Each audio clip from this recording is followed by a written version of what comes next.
Magandang araw mga kaibigan. Sana po hindi kayo masaktan sa mga in-upload kong video. Sana po walang magalit sa inyo. Pero kung talagang naano kayo, patawad naman. Ginawa ko lang yung video at hinaluan ko ng salita ng Diyos para po may makakaalam tungkol sa salita ng Diyos. So baka sa inyo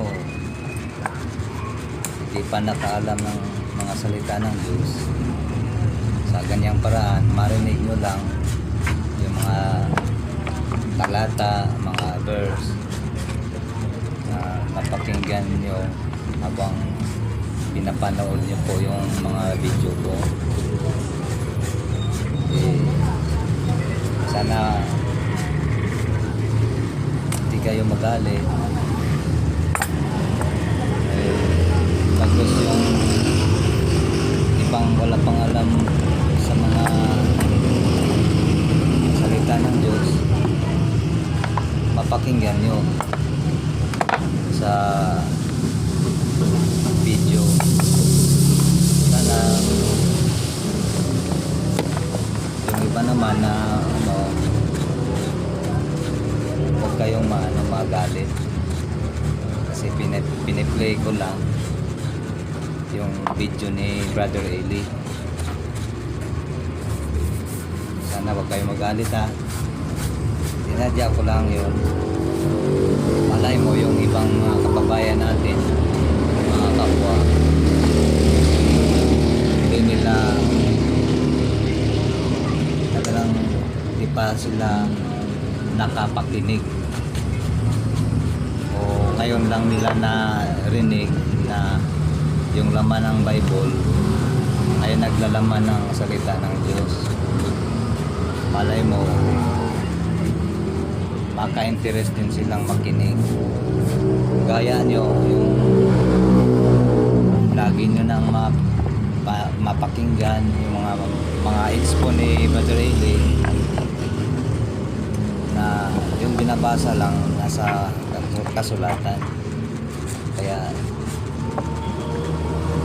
huwag kayo magalit ha,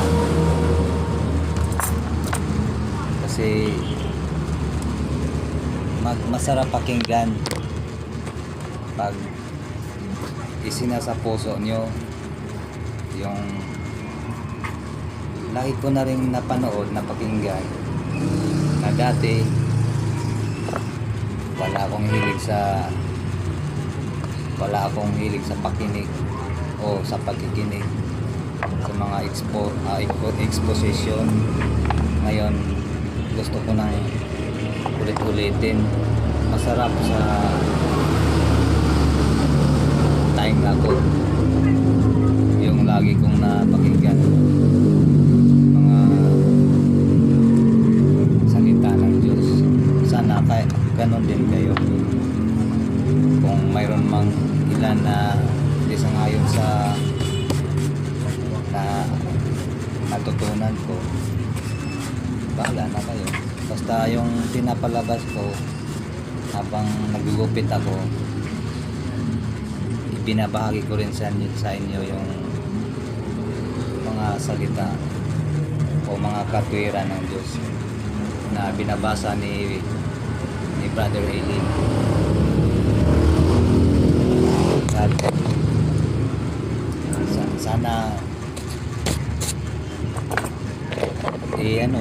patuloy nyo rin makinig o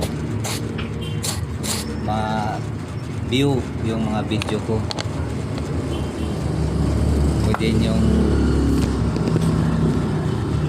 kahit pwede nyong tanggalan ng boses kung ayaw nyong mapakinggan, pero kung maganda pakinggan nyo yung nilalaman ng video ni Brother Eli. Kaya